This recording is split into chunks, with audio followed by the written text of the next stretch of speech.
तो हेलो बच्चों, welcome to Easify. Here we easify things.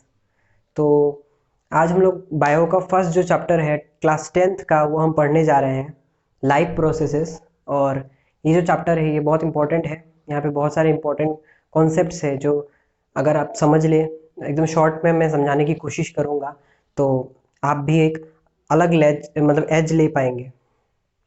तो चलिए स्टार्ट करते हैं ये चैप्टर, लाइफ प्रोसेसेस। सबसे पहले पढ़ेंगे लाइफ प्रोसेसेस में लाइफ के बारे में। लाइफ जो है मतलब जीवन। वैसे हम एक मतलब किसी भी जानवर या किसी भी जिंदा चीज़ को कैसे पहचानते हैं। सपोज किसी का एक्सीडेंट हो गया या फिर कुछ हो गया तो आप कैसे उसको सबसे पहला जो सिम्टम है हम लोग क्या चेक करते हैं, ब्रीदिंग, है ना। ब्रीदिंग ज़रूर चेक करते हैं ताकि अ, उसकी सांस चल रही है उससे हमें पता चल जाए कि वो जिंदा है कि नहीं। तो ब्रीदिंग जो है वो पहला मतलब वो है, ब्रीदिंग जो है वो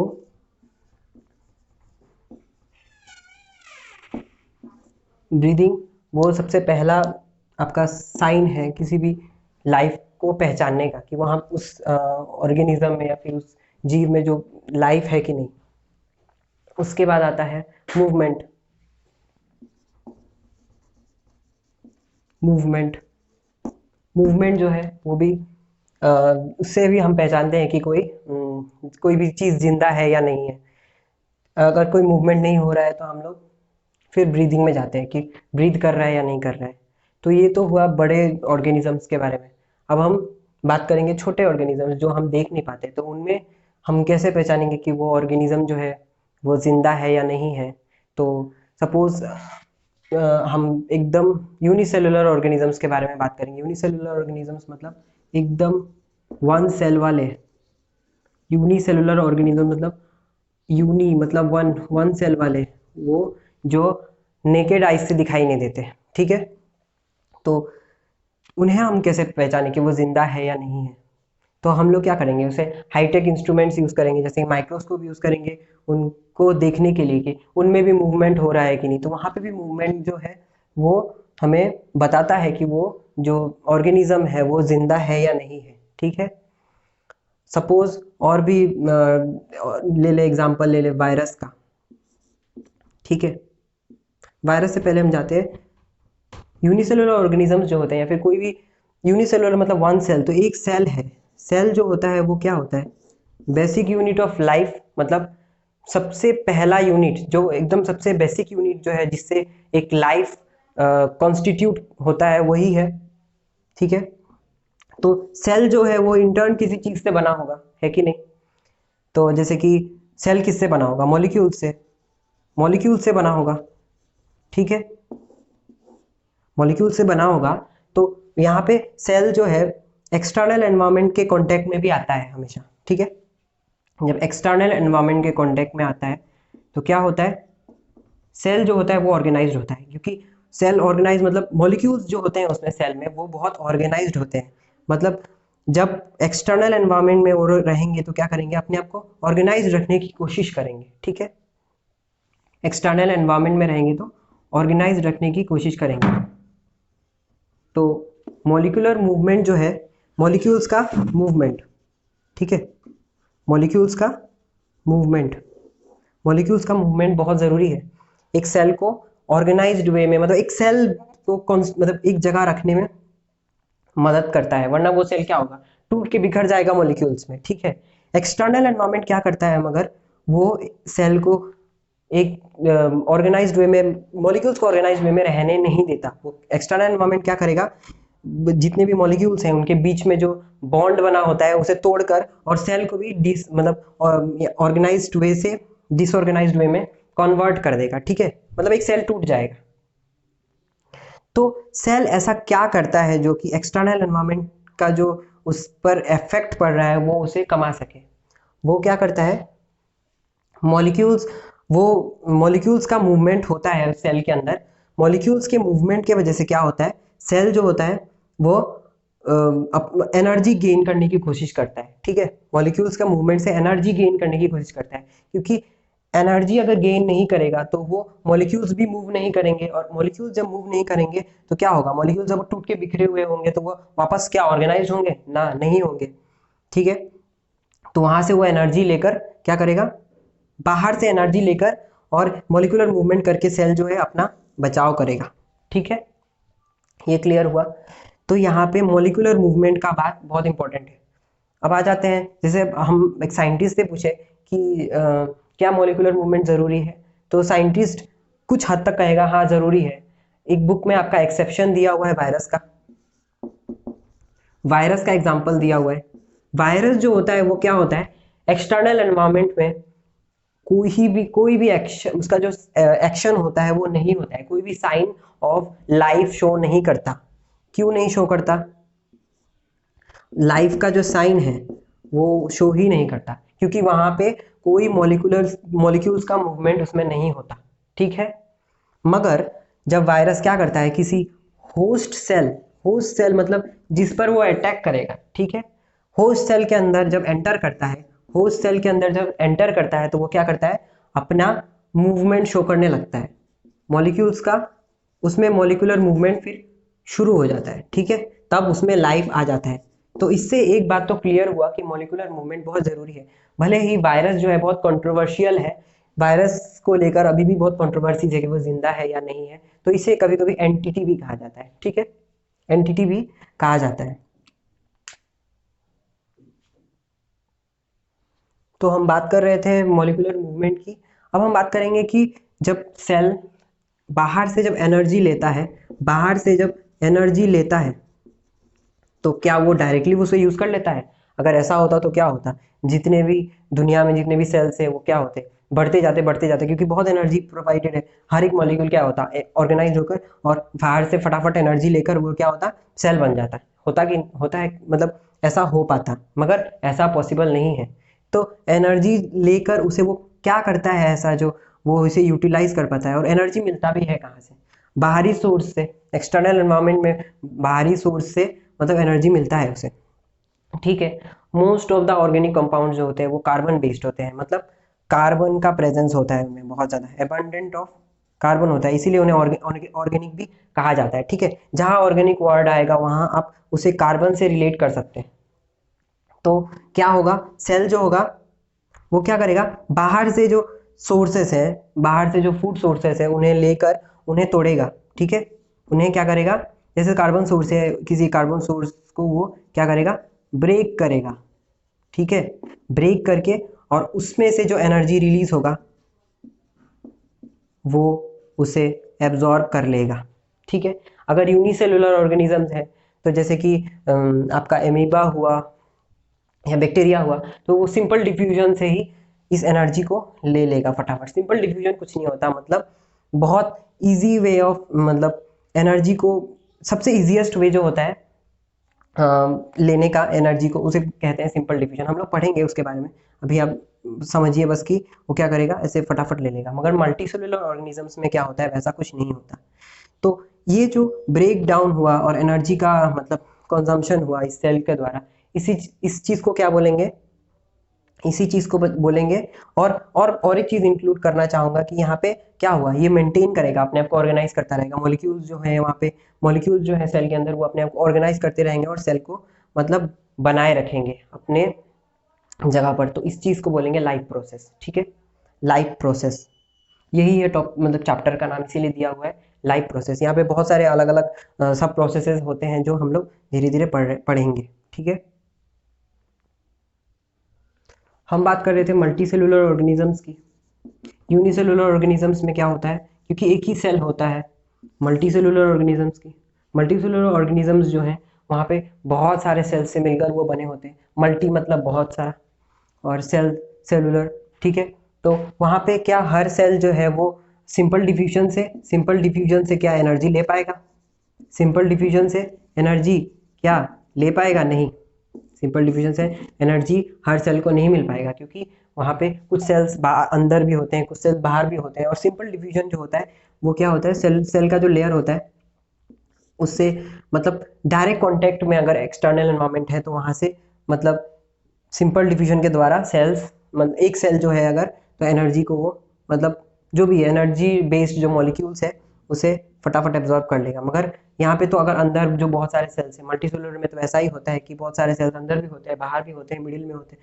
तो फिर क्या करेगा ऐसा जो मल्टीसेलुलर ऑर्गेनिजम्स में भी, मतलब एनर्जी का इक्वल डिस्ट्रीब्यूशन होगा। ठीक है, तो मल्टीसेलुलर ऑर्गेनिजम्स में अलग अलग जो सेल्स होते हैं वो क्या करते हैं, अलग अलग परफॉर्म मतलब फंक्शन करते हैं, अलग अलग फंक्शन होता है इनका, डिफरेंट फंक्शन होता है। डिफरेंट फंक्शन क्यों होता है, देखिए क्योंकि बहुत सारे सेल्स हैं, कुछ सेल मिलकर क्या करते हैं, जो एनर्जी लेने के लिए फूड को जो हम लोग तोड़ेंगे उससे बहुत सारा वेस्ट प्रोडक्ट्स निकलेगा, उसे वो क्या करेंगे वेस्ट प्रोडक्ट्स को निकालेंगे। वेस्ट प्रोडक्ट्स को मतलब सेल से उन लोग क्या करेंगे, बाहर निकालेंगे। ठीक है, और क्या करेंगे, और जितना भी एनर्जी किसी भी वो में मतलब सेल के द्वारा मतलब सेल ब्रेकडाउन के द्वारा प्रोड्यूस हो रहा है, उस एनर्जी को वो क्या करेंगे, इक्वली डिस्ट्रीब्यूट करेंगे अमॉन्ग ईच सेल्स। ठीक है, ईच सेल में एनर्जी का इक्वल डिस्ट्रीब्यूशन होगा, इक्वल डिस्ट्रीब्यूशन होगा। ठीक है, तो वेस्ट प्रोडक्ट्स को जो सेल से निकालेंगे उसको क्या बोलेंगे, एक्सक्रीशन। और हर सेल में जो इक्वली डिस्ट्रीब्यूट होगा एनर्जी उसको क्या बोलेंगे, मतलब food, in the form of food. वो क्या करेंगे, मतलब सिंपल फूड। तो उसे क्या कहेंगे, इसे कहेंगे एक्सक्रीशन, और इसको एक्सक्रीशन, और इसे क्या कहेंगे, ट्रांसपोर्टेशन। ठीक है, इसे कहेंगे ट्रांसपोर्टेशन। समझ में आया। तो जो एक्सक्रीशन कर रहे हैं वो उन्हें क्या एनर्जी की ज़रूरत नहीं है, हाँ ज़रूरत है।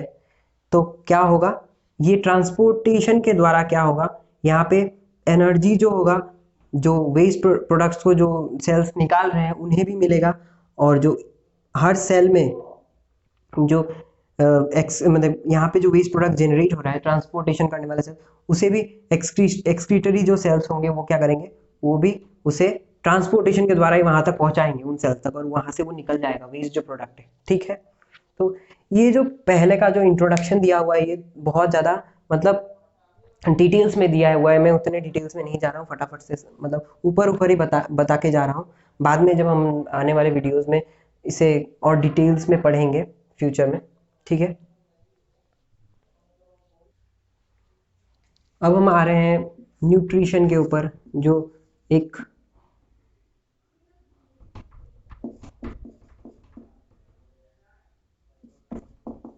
न्यूट्रिशन न्यूट्रिशन क्या होता है, न्यूट्रिशन वो प्रोसेस है जिस प्रोसेस के थ्रू द प्रोसेस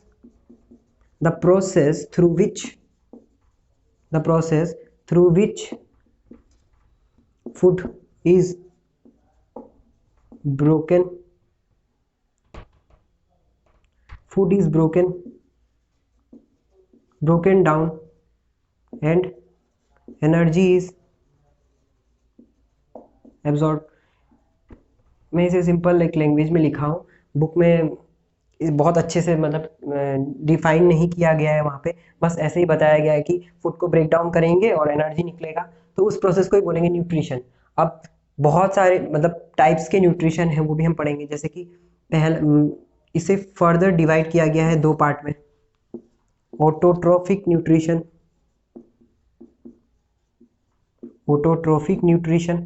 और हेटेरोट्रोफिक न्यूट्रिशन। ऑटोट्रोफिक और हेटेरोट्रोफिक। ठीक है, ऑटोट्रोफिक जो है मतलब ऑटो मतलब खुद से बना है, मतलब यहाँ पे खाना जो है, फूड जो है वहाँ पे खुद प्रिपेयर किया जा रहा है। ठीक है, खाना जो है, फूड जो है, मतलब एनर्जी वहाँ पे खुद मतलब फूड खुद बन के वहाँ से एनर्जी को वहाँ से स्टोर किया जा रहा है, इसका मतलब ये है। ऑटोट्रोफिक न्यूट्रिशन मतलब वो ऑर्गेनिजम्स जो अपना खाना खुद बना सके। ठीक है, अपना खाना खुद बना सके,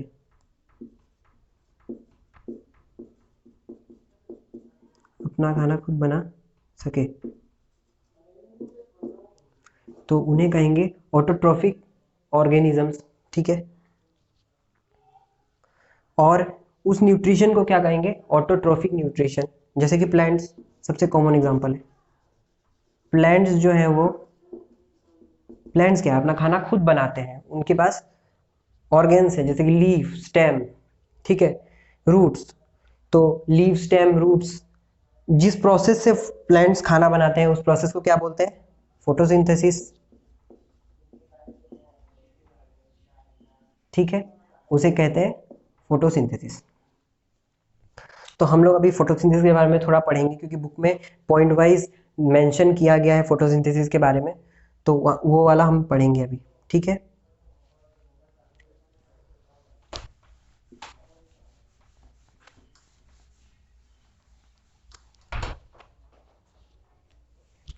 फोटोसिंथेसिस,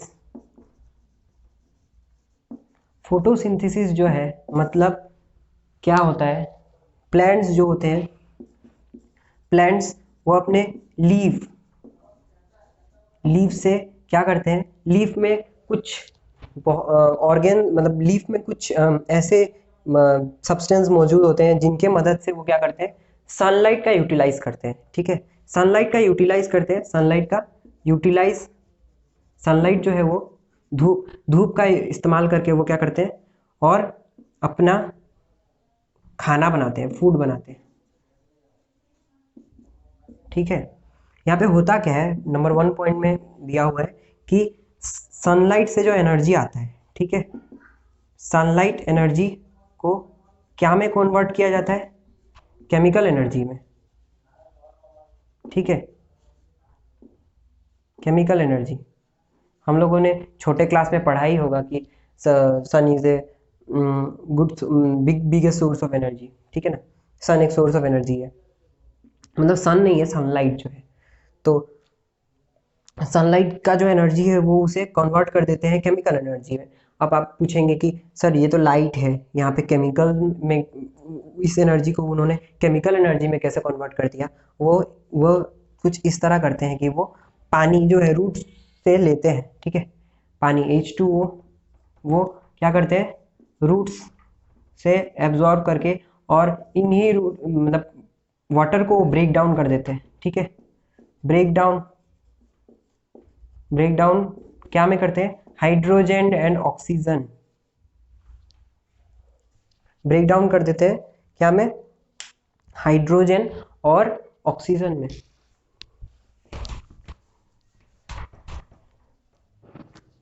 क्या में ब्रेक करते हैं, हाइड्रोजन एंड ऑक्सीजन, ठीक है। तो यहाँ पे हाइड्रोजन जो है ये एक काम आता है, ऑक्सीजन जो होता है वो क्या होता है, रिलीज हो जाता है एक्सटर्नल एनवायरनमेंट में। हाँ, इसीलिए प्लांट्स जो होते हैं हमेशा दिन में देखेंगे आप, जब भी वो फोटोसिंथेसिस कर रहे होते हैं तो वो ऑक्सीजन का रिलीज करते हैं, O2, ठीक है, ऑक्सीजन का रिलीज करते हैं थ्रू लीव्स ओनली। और ये जो हाइड्रोजन है ये भी काम आता है, ये जो हाइड्रोजन है ये काम आता है, ये रिडक्शन के काम में आता है। आप जब हायर क्लासेस में उठेंगे तो पढ़ेंगे कि क्या होता है रिडक्शन, जो प्रोसेस होता है उसमें addition of hydrogen, addition of hydrogen को ही रिडक्शन बोलते हैं, है ना। तो रिडक्शन करते हैं वो कुछ मॉलिक्यूल्स के, तो वो हम लोग जब हायर क्लासेस में उठेंगे तो पढ़ेंगे, मतलब हाँ। और सेकेंड पॉइंट में क्या दिया है, carbon dioxide CO2, carbon dioxide का यहाँ पे भी देखिए मेंशन किया गया है रिडक्शन, कार्बन डाइऑक्साइड का रिडक्शन होके कार्बोहाइड्रेट में कन्वर्ट कर देते हैं, ठीक है, कार्बोहाइड्रेट, कार्बोहाइड्रेट किस तरह का, glucose, simplest form of carbohydrate, ठीक है, सबसे सिंपल जो कार्बोहाइड्रेट है वो क्या है, सबसे सिंपल जो कार्बोहाइड्रेट है वो है ग्लूकोज, ठीक है, सबसे सिंपल जो कार्ब है, कार्बोहाइड्रेट, वो क्या है, ग्लूकोज। तो यहाँ से यहाँ पे क्या हो रहा है, कार्बन डाइऑक्साइड को उन लोग रिड्यूस करके कार्बोहाइड्रेट बना रहे हैं, ठीक है। ये बहुत एक कॉम्प्लेक्स और बहुत लंबा प्रोसेस है, तो इस इतना डिटेल्स में जाने की जरूरत नहीं है, बुक में जैसा दिया हुआ है वैसे ही सिंपल सिंपल पॉइंट्स में, वैसे ही मैं ये पॉइंट नंबर 2 में दिया हुआ है तो वैसे ही मैं बता रहा हूँ, ठीक है, यहाँ पे। और साथ ही साथ यहाँ पे क्या होता है, थर्ड पॉइंट में क्या होता है, रिमूवल ऑफ ऑक्सीजन, ठीक है ना, रिमूवल, ऑक्सीजन का रिमूवल हो जाता है। मतलब देखिए ऑक्सीजन उस समय एक वेस्ट प्रोडक्ट है, ऑक्सीजन उस समय एक प्लांट के लिए वेस्ट प्रोडक्ट है, इसीलिए वो उसे छोड़ रहा है, बाहर निकाल रहा है, ठीक है। एंड वाटर ऑल्सो, ठीक है, water also, water in the form of water vapour, ठीक है। तो आपकी बुक में एक फॉर्मूला दिया हुआ है, एक फॉर्मूला दिया हुआ है related to photosynthesis, related to photosynthesis क्या दिया हुआ है, कार्बन डाइऑक्साइड 6 मॉलिक्यूल्स, 6 यहाँ पे जो ये 6 है मतलब 6 मॉलिक्यूल्स ऑफ कार्बन डाइऑक्साइड क्या करता है, प्लस 6 मॉलिक्यूल्स ऑफ,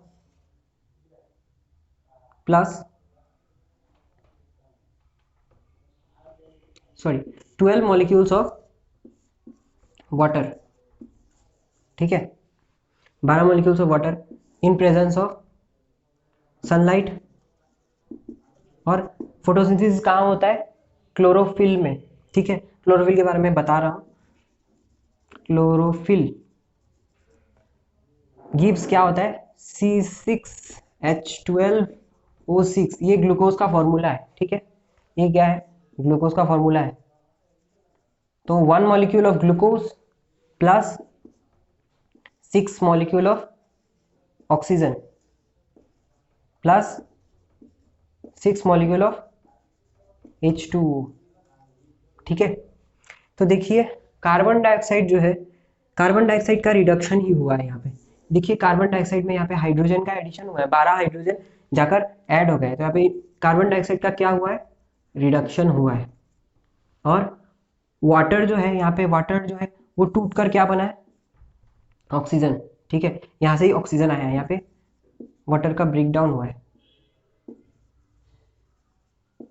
ठीक है। किसके प्रेजेंस में हुआ है, सनलाइट, सनलाइट है वही क्या कर रहा है, इस वाटर को ब्रेक करके ऑक्सीजन में, और वहां से हाइड्रोजन जो है, हाइड्रोजन आयन जो है उसको रिलीज कर दे रहा है, ठीक है, और ऑक्सीजन बाहर निकल जा रहा है प्लांट से। तो ये हुआ नॉर्मल प्लांट्स के बारे में। अब आपके मैं ये एक फैक्ट बता दूं कि मोस्टली स्टूडेंट्स ये सोचते होंगे कि जो प्लांट्स है वो दिन रात ऑक्सीजन छोड़ रहे होंगे, वैसा कोई बात नहीं है। जब भी प्लांट फोटोसिंथेसिस कर रहा है, ठीक है, जब भी प्लांट फोटोसिंथेसिस कर रहा है तभी वो क्या करेगा, ऑक्सीजन रिलीज करेगा, वरना नहीं करेगा, ठीक है, वरना नहीं करेगा। लाइट जब रहेगा तभी तो करेगा, तो दिन, इसका मतलब प्लांट जो है वो दिन में ही सिर्फ ऑक्सीजन का रिलीज करता है, रात को at night, at night plant जो है वो क्या करता है, ऑक्सीजन का रिलीज नहीं करता। ये चीज आप याद रखिए, ठीक है। इसीलिए हमारे जो बड़े बुजुर्ग हैं, कभी कभी आपने ये सुना ही होगा कि रात को पेड़ के नीचे मत जाओ भूत पकड़ लेगा, या फिर सोना नहीं चाहिए भूत पकड़ लेगा, वैसा कुछ नहीं होता। होता क्या है, प्लांट्स जो है रात को ऑक्सीजन लेते हैं वापस, ठीक है, प्लांट्स को भी ऑक्सीजन की जरूरत होती है, जैसे कि नॉर्मल सभी ऑर्गेनिजम्स को होती है, वो प्लांट्स को भी वैसे होती है। तो रात को क्या करते हैं, वो भी ऑक्सीजन लेना शुरू करते हैं। तो क्या होगा, आसपास के एनवायरमेंट में ऑक्सीजन का कमी हो जाएगा, जिसकी वजह से हमारा हेल्थ जो है वो क्या होगा, अगर हम ज़्यादा डेंस एक ट्री है उसके नीचे जाकर सो जाए तो क्या, ऑक्सीजन की कमी की वजह से हमें दम घुटने की समस्या हो सकती है, ठीक है। इसके वजह से ही रात को मतलब ऑक्सीजन, मतलब बोला जाता है कि पेड़ के नीचे मत जाओ या फिर मत भूत पकड़ लेगा, ऐसा कुछ बात नहीं है। वो साइंस जो है, यही वो साइंस है, उसके पीछे जो छुपा हुआ जो साइंस है वो यही है, ठीक है। अभी हम आ जाते हैं, बुक में एक मेंशन किया गया डेजर्ट प्लांट्स के बारे में।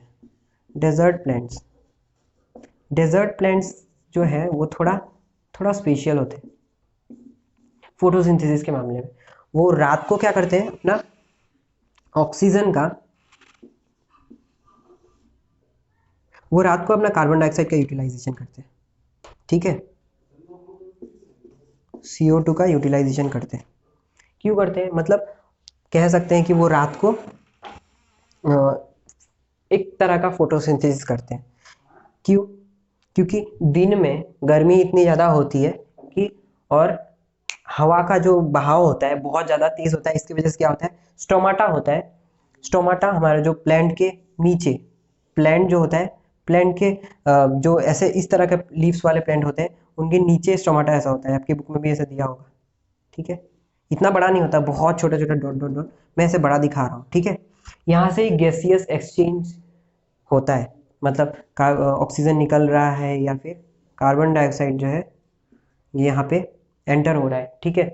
तो डेजर्ट प्लांट्स में क्या होता है, वो क्या करते हैं, दिन में अपना स्टोमाटा बंद करके रखते हैं, क्योंकि गर्मी इतनी ज़्यादा होती है, प्लस पानी की समस्या बहुत ज़्यादा होती है। तो क्या होगा, अगर स्टोमाटा खुला होगा तो सब पानी वाटर वेपर के फॉर्म में लीफ से होके वाटर वेपर के फॉर्म में पानी जो होगा निकल जाएगा, तो इसीलिए स्टोमाटा ऑलमोस्ट क्लोज होता है दिन में। तो वही चीज़ जो है प्लांट्स रात को करते हैं, मतलब डेजर्ट प्लांट्स स्पेशली, ठीक है, डेजर्ट प्लांट्स ही करते हैं।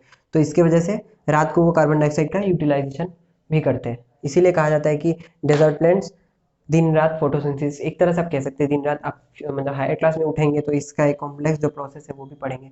दिन रात जो फोटोसिंथेसिस कैसे करते हैं वो इस तरह से करते हैं, ठीक है। ये तो हुआ आपका होल जो प्रोसेस था। अब प्लांट्स को हम लोग थोड़ा मतलब फिगर से देख लें कि प्लांट में कैसे फोटोसिंथेसिस कैसे होता है कैसे नहीं। ये सपोज एक लीफ है, ठीक है।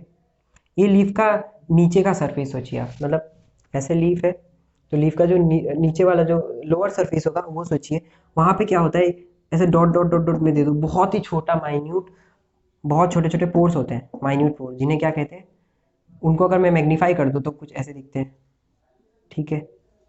ये ये क्या है, स्टोमाटा है। स्टोमाटा मतलब पोर्स, पोर्स मतलब होल्स, ठीक है, ठीक है।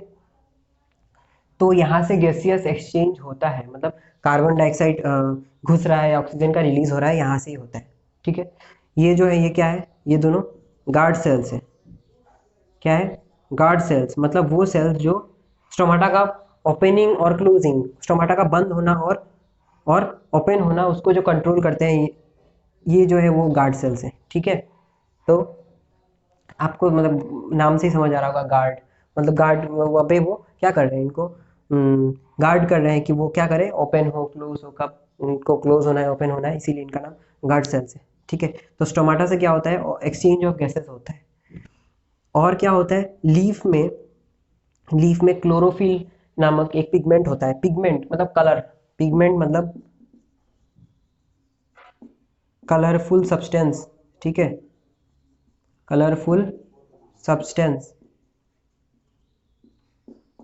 Colourful substance. तो क्लोरोफिल एक क्या है, पिगमेंट है, ठीक है। ये ग्रीन कलर का होता है। और मैं एक प्लांट का एक सेल, सपोज ये प्लांट का एक सेल है, ठीक है, आपके बुक में डायग्राम में दिया हुआ है प्लांट सेल का। तो वहां पे क्या होता है, एक क्लोरोप्लास्ट नाम का ऑर्गेनेल होता है। क्या होता है, क्लोरोप्लास्ट, CHLOROPLAST, क्लोरोप्लास्ट। क्लोरोप्लास्ट नाम का एक सेल ऑर्गेनेल, सेल का एक पार्ट जो कोई फंक्शन में मतलब इन्वॉल्व हो उसे कहते हैं ऑर्गेनेल। तो यहाँ पे क्लोरोप्लास्टिक सेल ऑर्गेनेल है, ठीक है। उसके अंदर ही ये क्लोरोफिल पिगमेंट्स होते हैं, ठीक है। ये क्लोरोफिल पिगमेंट्स, यही क्लोरोफिल पिगमेंट्स क्या करते हैं, सनलाइट का जो सनलाइट का जो एनर्जी है, सनलाइट का जो एनर्जी है उसे कैप्चर कर लेते हैं और उसे ही क्या करते हैं, पानी को तोड़ते रहते हैं। यहाँ पे मैंने बोला था कि पानी टूट के ऑक्सीजन और हाइड्रोजन रिलीज होता है, तो वही करते हैं, वही बहुत कॉम्प्लेक्स प्रोसेस होके और वो केमिकल एनर्जी में बाद में कन्वर्ट हो जाता है, ठीक है। तो ये हुआ कुछ मतलब फोटोसिंथेसिस के बारे में, इससे ज़्यादा आपको ज़रूरत नहीं पड़ेगी। मेनली ये रिएक्शन जो है बहुत मतलब ये जो लॉन्ग रिएक्शन है ये बहुत इंपॉर्टेंट है एग्जाम पॉइंट ऑफ व्यू से भी, और ये सब भी काफ़ी इंपॉर्टेंट है। तो आप थोड़ा देख लीजिएगा बुक में, आपके अच्छे से डायग्राम्स भी देख लीजिएगा, ठीक है। अब हम पढ़ेंगे heterotrophic nutrition, heterotrophic heterotrophic nutrition, ठीक है। मतलब वो प्रोसेस जहाँ खाना खुद बनाया नहीं जा सकता, जो ऑर्गेनिज्म अपना खाना नहीं बना सकते उन्हें क्या कहते हैं, हेटेरोट्रोफिक ऑर्गेनिजम्स या फिर हेटेरोट्रोप्स, ठीक है। हेटेरो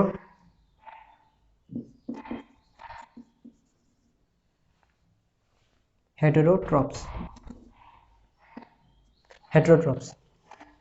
तो हेटेरोट्रोफिक न्यूट्रिशन मेनली प्लांट्स को छोड़कर जितने भी मोस्टली जो ऑर्गेनिजम्स है वो हेटेरोट्रोप्स होते हैं, जैसे कि डियर, लायन जो भी हुआ, ये सब क्या है, हेटेरोट्रोप्स है। ये अपना खाना खुद नहीं बना सकते, ये क्या करते हैं, अपना खाना दूसरों से मतलब लेते हैं। जैसे कि एग्जांपल एक दे दो, एक डियर है, डियर ने क्या किया, ग्रास खाया। ग्रास खुद एक क्या है, ऑटोट्रॉफ है। क्या है, ऑटोट्रॉफ। ऑटोट्रॉफ मतलब जो अपना खाना खुद बनाते हो। तो ग्रास एक प्लांट है, तो ग्रास, डियर ग्रास खा रहा है, डियर को लायन खा रहा है। तो मेनली यहाँ पे क्या करें, ये दोनों जो है, ये दोनों तो बाहर से एक्सटर्नल सोर्स से ही ले रहे हैं, और ये दोनों भी कहीं ना कहीं डायरेक्टली, ये डायरेक्टली डिपेंडेंट है प्लांट्स पे, और ये क्या है, इनडायरेक्टली डिपेंडेंट है।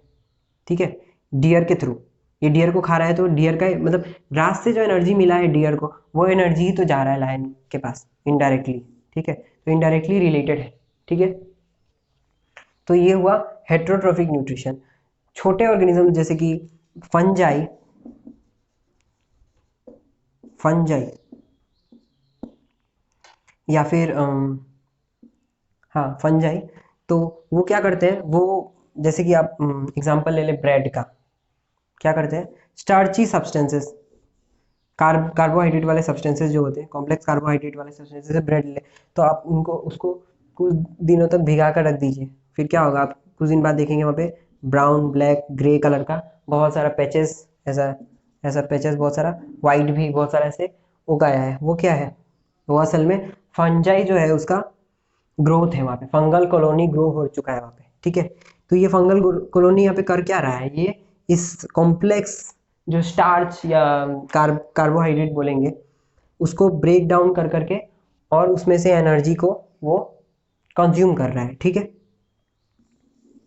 ठीक है, तो इसमें वो कुछ अपने एंजाइम्स को रिलीज करेगा, अपने शरीर से कुछ सब्सटेंसेस रिलीज करेगा जिन्हें एंजाइम्स कहते हैं, तो वो उससे ब्रेक डाउन करने में मदद करेगा। इसीलिए क्या कहा जाता है कि ब्रेड जो है, हम बहुत बासी ब्रेड जो होता है नहीं खाना चाहिए, एक दिन या 2 दिन, एक दिन के बाद अगर ब्रेड जो होता है वो बासी होने के बाद नहीं खाना चाहिए, क्योंकि वहाँ पे बहुत सारा फंजाई के अलावा और भी बहुत सारे माइक्रोब्स जो होते हैं, माइक्रो ऑर्गेनिजम्स, छोटे छोटे ऑर्गेनिज्म जो होते हैं, वो वहाँ ग्रो करना शुरू करते हैं और उसे ब्रेक डाउन कर करके और उसमें से एनर्जी को लेते हैं। ठीक है, और साथ ही साथ उनसे उसका प्रॉब्लम नहीं है, प्रॉब्लम ये है कि वो जिस तरह का सब्सटेंसेस रिलीज करते हैं इस मतलब खाने को तोड़ने में, वही बहुत ज़्यादा पॉइजनस होता है और वो हमें, हमारे हेल्थ को बहुत ज़्यादा इफेक्ट कर सकता है। कभी कभी तो फूड पॉइजनिंग भी हो जाती है। इसीलिए क्या कहा जाता है, जो इस तरह के सब्सटेंसेस हैं उन्हें ज़्यादा दिन तक खुले में नहीं रखना चाहिए। ठीक है, या फिर ज़्यादा देर तक बोलना जा, अगर बोलना चाहूँ तो। ठीक है,